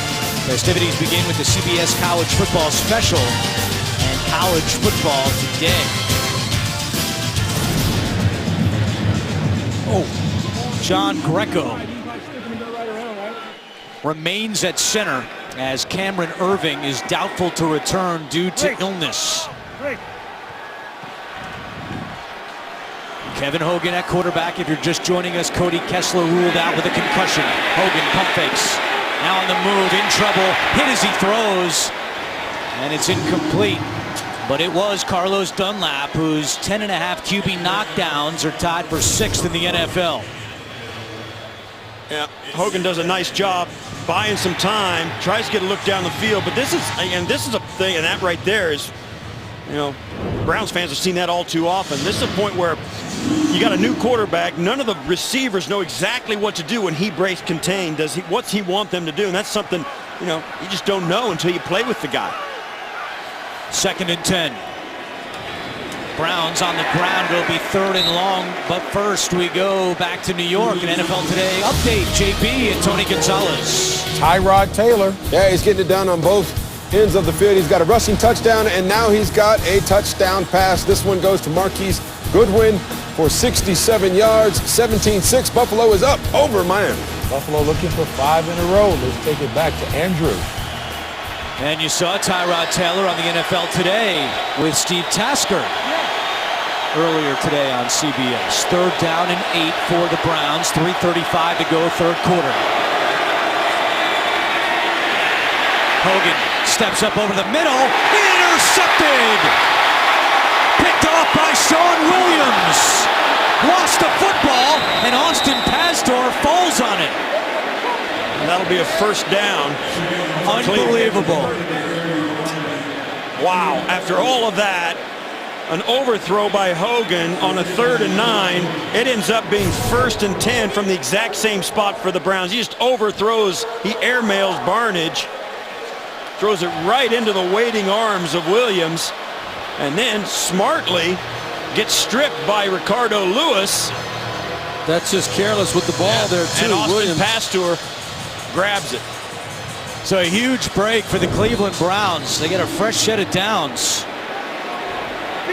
with 3:19 to go in the 3rd quarter. Crowell to the 30-yard line. Crowell with 11 carries today for 66 yards. Yeah, and for the Browns, that's what they've got to do. They've got to manage to keep the football in their position, grind out a way to find a way to get 1st downs, and their running game still has to carry this offense. Kevin Hogan's running to the last little bit of his menu of plays, and they're going to start repeating plays, and then it's going to get ugly for them because the Bengals are going to catch on. And Terrell Pryor, who was questionable with a hamstring injury, has pretty much been a non-factor today. Just 2 catches for 18 yards. Hogan gets rid of it quickly. It's caught by Duke Johnson. And Dre Kirkpatrick and Vontaze Burfict combine on the tackle. A little extra talking after that play. Well, as you said, Steve Tasker, the menu of plays that you've got available to a guy like Kevin Hogan, a rookie who's only been here a few weeks, who is pressed into action, not getting reps during the week. It's very small. And what was effective earlier for Hugh Jackson was the quick bubble screens and the bootleg type of plays where he only has 1 or 2 guys to think about, get that ball out of his hand quick. If he's dropping back, having to read a defense, that's asking an awful lot of a young quarterback. Cleveland is 4 for 9 on 3rd downs, 1 on the play clock, and the flags come in. Vontaze Burfict, he tried to time it up because he thought there was 0 time on the play clock, but if he comes over before the play clock expires, it's offsides. I think you got to go offsides on that. Yeah, I think he cost his team there. I think it's going to be an offsides. Before there was any action or movement on the line of scrimmage, there was delay of game by the offense. There you go. He was right. 5-yard penalty. It's 3rd down. You got to wait. You got to wait until it's double zeros before you get the penalty. And right here. Oh, I don't know. I would challenge. I don't know if that's even challenging. I got to be honest with you. I think you might catch that guy in the neutral zone before the clock's expired. Well, that's not a judgment call.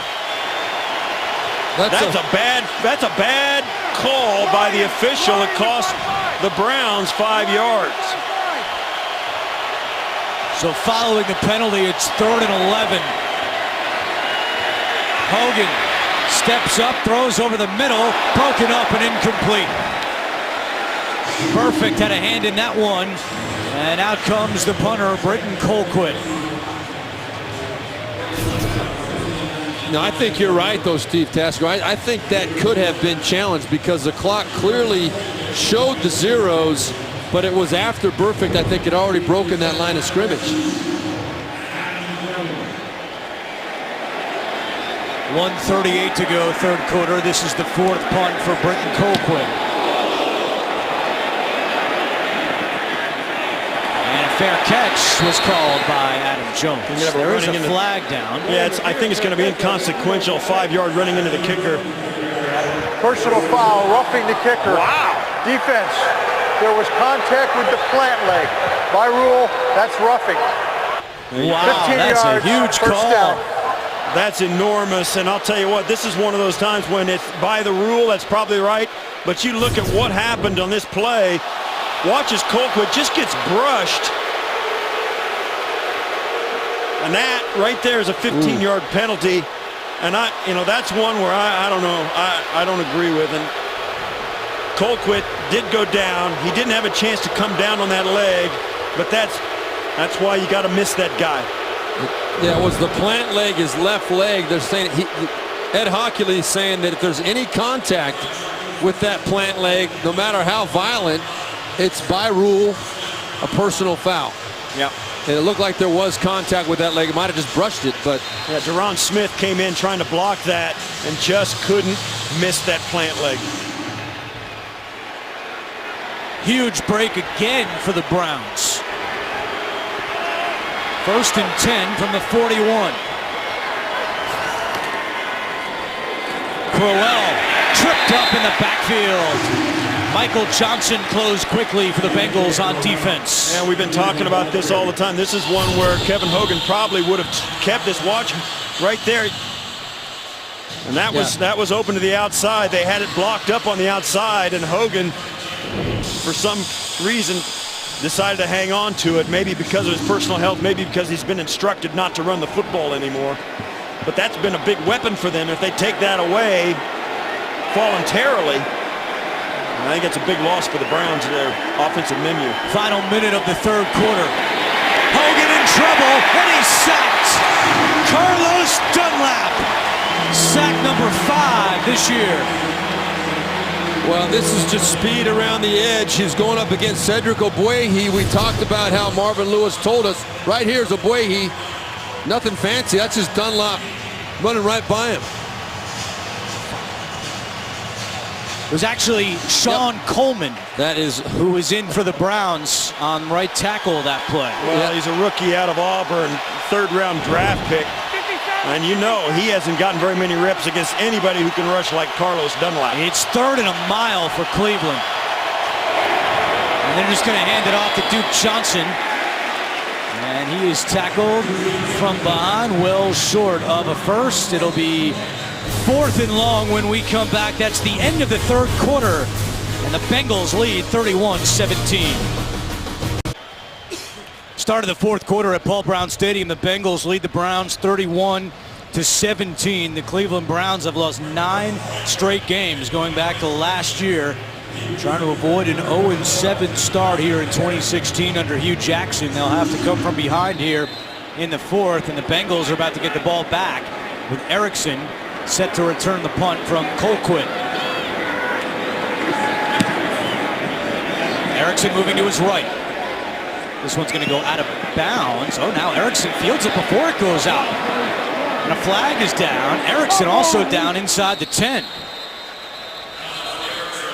Good coverage downfield by the Browns on special teams as we await the penalty call.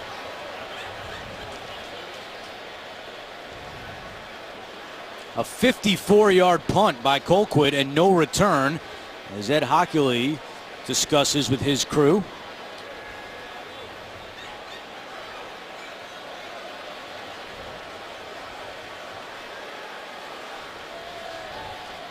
During the punt, personal foul by the receiving team number 86 was blocking a member of the kicking team out of bounds during the play. That's a 15-yard penalty. Will enforce half the distance to the goal. First down. Goes against James Wright, the 3rd-year wide receiver out of LSU.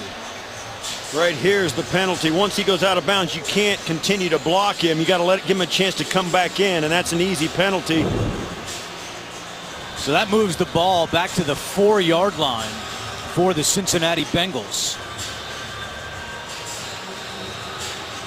Andy Dalton moving closer to a 300-yard game. He's already got 2 this year. So far today, 283 yards through the air. Jeremy Hill is the running back on 1st and 10.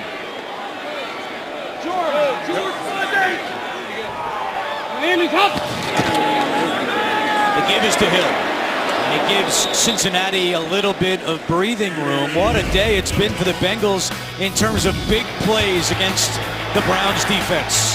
Well, they made him both in the pass game and the run game. Right there you see LaFell coming up with the touchdown off the double move and the Hail Mary to A.J. Green. Jeremy Hill plus a 70-plus yard touchdown right there, getting back in there. And then A.J. Green with the big one-handed grab over the top. Lots of big plays for the Bengals. 4 plays of more than 40 yards. Looking for more here. Can Hill bust one free? He's got a first down, and Christian Kirksey finally caught up with him. But a 20-yard run for Jeremy Hill, and he has a new career high in yards rushing with 168, but he appears to be shaken up after this last run. Well, we've spoken about it all day. He's came in with a bad shoulder. It's been in and out of the lineup the last couple of weeks, and this one, when he goes down, he right on that shoulder, and you can tell that's what did it. It is the left shoulder, and we specifically asked him about it on Friday. He said, "Don't worry about me, I'm feeling great." Well, we saw his carries limited in the first half to just 3, and clearly in a lot of pain right here. Yeah, he was favoring it in the first half. They probably went in and, at halftime and tried to eliminate the pain as best they could. And then you come out in the second half, you land right on it right there. That's not a good sign for the Bengals. So Bernard at running back, and he gets the call on first down, trying to get to the edge, and he's not going to get there. Emmanuel Ogbah's had a real nice game for the Browns defensively, the 2nd-round pick out of Oklahoma State. 2-time Big 12 Defensive Player of the Year. And what Hugh Jackson, as he tries to find some positives in this 0-6 start, is that because of all the injuries to the Browns, a lot of guys who may not have seen extended reps in this their 1st or 2nd year are seeing the field a lot, which, as Hugh Jackson said, you never want to see the injuries, but it should help Cleveland moving forward, getting so many rookies so much playing time. Hey, our side.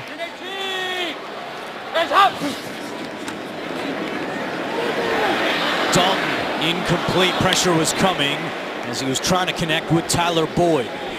Well, and as we've said many times today, this Cleveland Browns team's so young. I mean, there are 15 draft choices this year that just illustrate. I mean, there's a lot of learning that has to go on for these guys. And Hugh Jackson, never wavering, very confident he's going to get this thing going in the right direction. But it's going to take some time. These guys have to learn how to play at this level.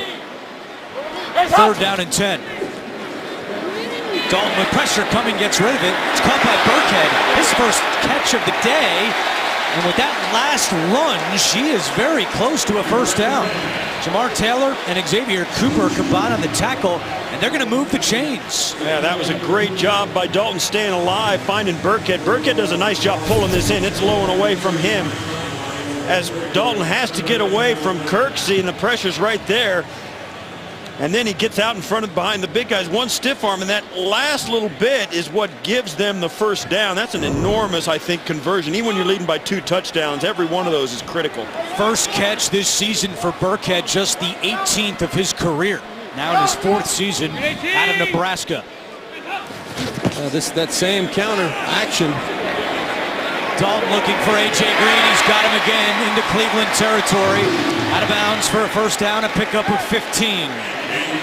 You could almost see the conversation between Dalton and A.J. Green. Watch A.J. Green get to the top of this. He's going to throw his arm out and look at that. He gives him a signal, and then just snaps it off. Dalton's looking right at him. You can see they're having a conversation without saying any words. And you see the effect of this is the same exact look. You see the lineman pulling as those two counter plays that the Bengals have run earlier. They have a nice little bootleg action off of it. Very good design by Ken Zampese, offensive coordinator. Green's been targeted 8 times. He's got 8 receptions. Bernard up the middle, and Demario Davis brings him down at the 44-yard line. But you could see that anytime A.J. Green's got single coverage, it's almost automatic with Andy Dalton going his way. As we look at the last 7 possessions, and Cincinnati has really heated up since late in the second quarter and here in the second half. Yeah, so many times we talk about A.J. Green getting single coverage. You think, yeah, let's go deep. But you know what? A 15, 17-yard deep out route's a pretty good play as well, and it's much easier to complete.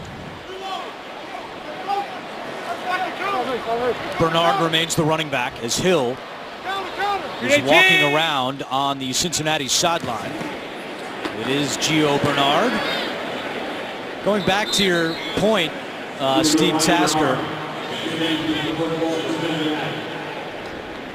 Yeah, I mean, I was just going to say, and I know you're getting back to it, when you get A.J. Green out there, you don't have to throw the football deep every single time you line up on single coverage. And what Bill Belichick said last week is that usually with a big receiver like A.J. Green, they're very good at short routes and then coming back, or very deep routes. But what Belichick really praised A.J. Green about was the intermediate routes, his ability as a big receiver to run a 15-yard out like we just saw.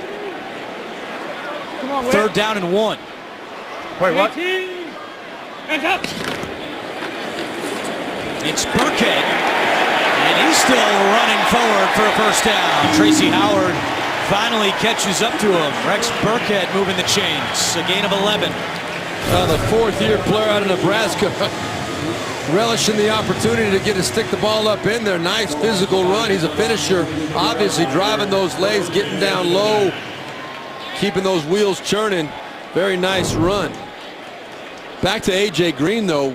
One thing that Ray Horton, defensive coordinator for Cleveland, said, believe it or not, he's one of the top 2 guys in the league, but I don't think he gets enough credit, or as much credit as he deserves, for how good that he is. Pro Bowl every year of his career. It's 1st and 10. Bernard.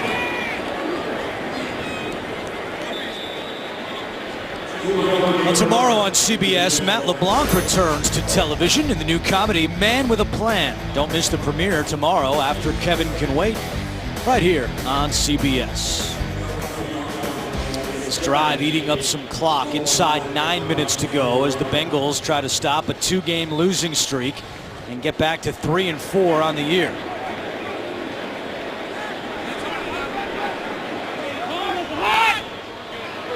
Good. George. Miami's up. 2nd down and 8. It's Bernard again, pushed back by Demario Davis. We've just learned that they're calling it a chest injury for Jeremy Hill, but his return is probable. I don't know why you'd risk putting him back out on the field at this point. You're up 31-17. Your team is moving the football. He's had obvious discomfort today a few times. He is up and walking on the Cincinnati sideline, but he'll be watching for this 3rd down and 5 play. Kevin Hogan's been on the bench for a while for Cleveland. Miami's up. Dalton doesn't see the pressure coming, and he's sacked again. And again, it's Emmanuel Ogbah. What a day for Ogbah. When I believe this one, I might be right. It actually was Ogbuehi off the right side that is getting pushed back into Dalton. He's been struggling all year, been rotating with Winston a little bit today.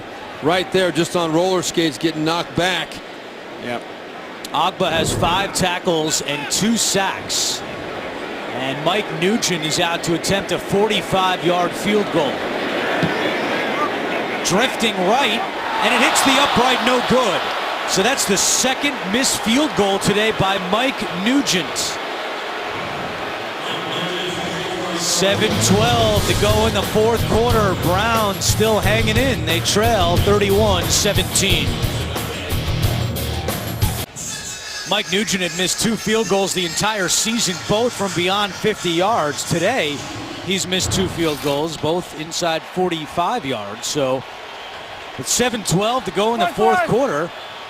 It's still a 31-17 game. The Browns have the ball back on offense. Duke Johnson on the carry, and he is spun down at the line of scrimmage. Your weekend starts on Thursday when the Jacksonville Jaguars tangle with the Tennessee Titans. You'll see it only on NFL Network.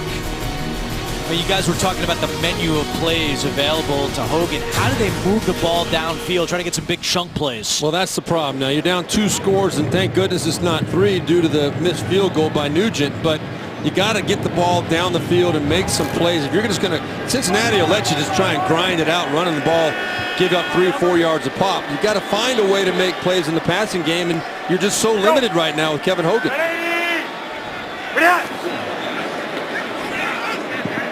And that pass is incomplete. He was looking for Terrell Pryor, and it was Kirkpatrick on the coverage. That was a simple slant route, and now it'll be 3rd down and long. I think one of the things you can tell about this Cleveland Brown offense, that guy right there is the guy that most teams believe can beat him. And the Bengals have done a great job keeping him out of the Browns offense. Now he's not 100%. He's been struggling with a hamstring a little bit this week, but the Bengals, knowing the struggles the Browns were having, were not going to let the best player beat them, and Terrell Pryor has been silent. Just 2 catches for Pryor. Browns are 1 for 5 on 3rd downs this half. Hogan running right, chased by Clark, throws on the run, incomplete. 4th down and 9 with 6:17 to go, and Hugh Jackson will send out his punt team. Yeah, Kevin Hogan broke contain and found out really quickly that Carlos Dunlap can outrun him, or that's not Dunlap.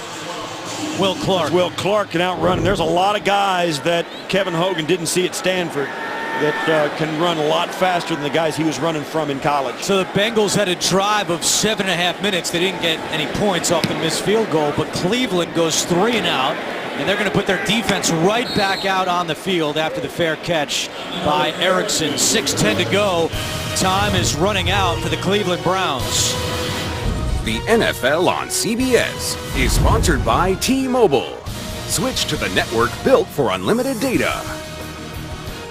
United States Air Force. Experience more at airforce.com. And by the all-new Chrysler Pacifica, imported from Detroit. The great Paul Brown, who means so much to both of these teams. First head coach of the Browns, also founded the Cincinnati Bengals and was the head coach for 8 years with 3 trips to the playoffs. Bengals with 516 yards of offense, their most since 2007 against the Browns, and they keep it going on the ground with Gio Bernard across the 35 and all the way up to the 37-yard line, a gain of 9 for Bernard. And A.J. Green has just dominated this day for the Bengals. 8 catches, 169 yards and a touchdown. And Terrell Pryor, who was questionable, does have a hamstring injury, held to just 2 catches today. Yeah, we said in the open that the Browns need Green to see red. They needed to frustrate A.J. Green and keep him off the stat sheet. They could not get it done. Of course, a couple of those plays were very low percentage, but a great player like A.J. Green made them anyway. And that's why the Bengals keep throwing it at him. Bengals have done a great job this quarter of eating up the clock as we approach 5 minutes to go. Keep it on the ground with Bernard, who bounces it to the outside. Gio Bernard into Cleveland territory, and another first down. Well, this is the exact same action we've been talking about. They motion the people over, and then they come backside with the seal with the wide receiver. They pull the guard and the tackle from the right side. It's a counter play that Cincinnati has had tremendous success with, especially this second half, and Cleveland has not had an answer. Great job by Bernard to slide down inbounds. That forces Cleveland to call a timeout. 2 timeouts left for the Browns. 5:02 to go in the fourth quarter. Cincinnati leads 31-17. First down and 10 after the big run by Bernard. Play action. Dalton looking to go to the air. Throws toward the sideline, and it's incomplete. LaFell, the intended target. Thursday on CBS, The Big Bang Theory moves to its new night, leading a parade of premieres, starting with the new comedy The Great Indoors, followed by Mom, and Life in Pieces. It's comedy's big night, Thursday, only CBS. Cincinnati has 254 yards rushing today. Cleveland only averages giving up 118. This is the 12th most rushing yards by the Bengals in their history. And Bernard adds to it up to the 41-yard line. Danny Shelton makes the tackle. Well, A.J. Green and Jeremy Hill have about the exact same stat line.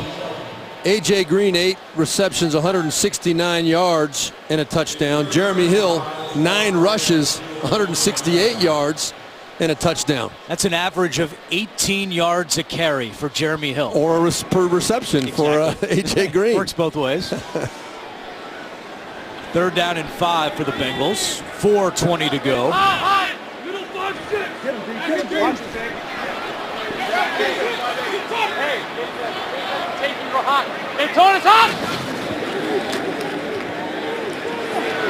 Dalton chased out and just flicks it incomplete.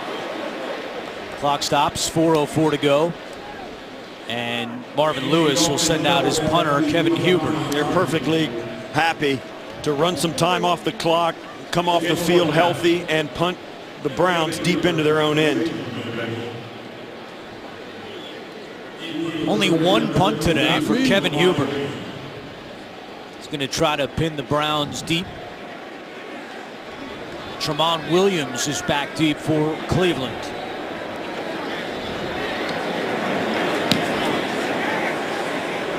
Huber got too much on this one. Yes, he did. James Wright tried to save it, but instead it'll be a touchback in Cleveland football when we return.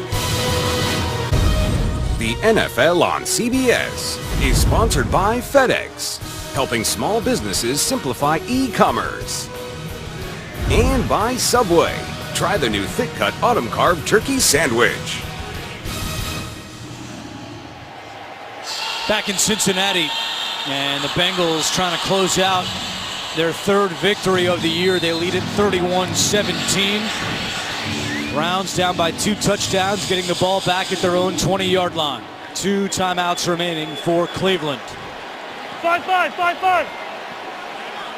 Yeah, 5-5, watch. Kevin Hogan is 8 of 17 for 57 yards passing. Throwing here, and it's caught by Rashard Higgins, who moves the ball up to the 37-yard line, a gain of 17. Well, you need to see more of this for the Browns. Kevin Hogan showing he can deliver the ball. Got the right coverage, delivered a strike to Rashard Higgins. 2nd catch today for the rookie Higgins. Browns go no huddle. Hogan play action, in trouble, gets rid of it, and it's caught by Johnson. Kevin Hogan took a big hit from Geno Atkins. A little bit slow to get up, but he was able to complete the pass. Yeah, in situations like this, Kevin Hogan, as he takes this hit and gets the 300-pounder landing on him, this is a spot where a guy like Hogan, if he does the right things, he can learn a lot of good football in the 4th quarter of a bad football game. This is really going to help him down the road experience being in a tough spot like this with an offense that he gets to run. That pass is caught by Lewis, spins away from 1, stays inbounds, and tackled at the 46-yard line. You think going forward for the Browns, don't know what Cody Kessler's status is, if he's healthy enough and gets through the concussion protocol. No doubt he'll be the starter next week. Josh McCown still hasn't been cleared to practice or play, so still changes ahead for this Browns team going forward at the quarterback spot. On 3rd down, Hogan keeps it himself, has the 1st down, and still going. Takes a shot inside the 40, but he moves the chains. Well, Kevin Hogan is now over 100 yards rushing for the Browns. He's got 104 on the ground. Well, we mentioned earlier that Kevin Hogan in this running, that's got to be the #1 focus. The Bengals haven't seen him run it in quite a while. Right there, going back to the well, it works again. Hogan fires sideline, and it's incomplete. Only one Browns quarterback has rushed for more than Kevin Hogan has today, and that man, Johnny Manziel, last year rushed for 108 yards, so Hogan is 4 away from tying Manziel and 5 to break the Browns record. And Steve Tasker, you mentioned earlier with Kessler, Cody Kessler earlier, earning the respect of his teammates for taking hits. Hogan is earning respect from his teammates the way he's competing and running that football, showing toughness that way. 2nd down and 10. Crowell drops it over the middle. And it will be 3rd down for Cleveland. Yeah, Hogan just kind of threw that one a little bit hard, but nevertheless you need to catch it. But that's a young quarterback just wanting to get rid of it. A little nervous, wanting to get rid of it, and hurried the throw and put a little too much velocity on it for a 4-yard pass. That's one, you got to make those plays. 4-down territory for the Browns. 3rd and 10. They do have 2 timeouts and the 2-minute warning.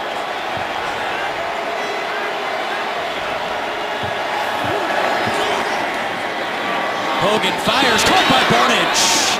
And he's got a 1st down up to the 21. Gary Barnidge with the Cleveland reception. Can they get another playoff before the 2-minute warning? Does not look likely. And that will take us to the 2-minute warning. Bengals on top of the Browns by 2 touchdowns. Coming up next, Tom Brady and the Patriots lock up with Antonio Brown and the Pittsburgh Steelers. You'll see it right here on CBS Sports. 2 minutes to go.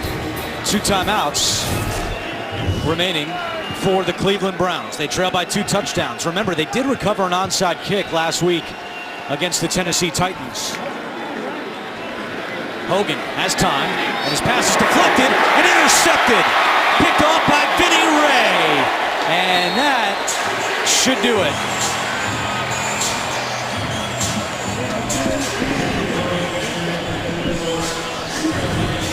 Second interception thrown by Kevin Hogan.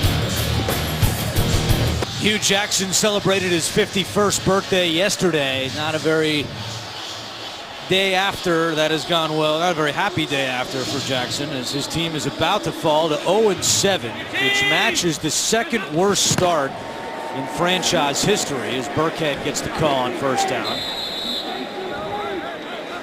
The Browns were also 0-7 in '99. 0-9 is their worst in 1975. And they're looking at the interception. Yeah, you just see that Kevin Hogan was looking to his left, trying to hold the safeties, came back, and Carlos Dunlap, those long arms, got in the way.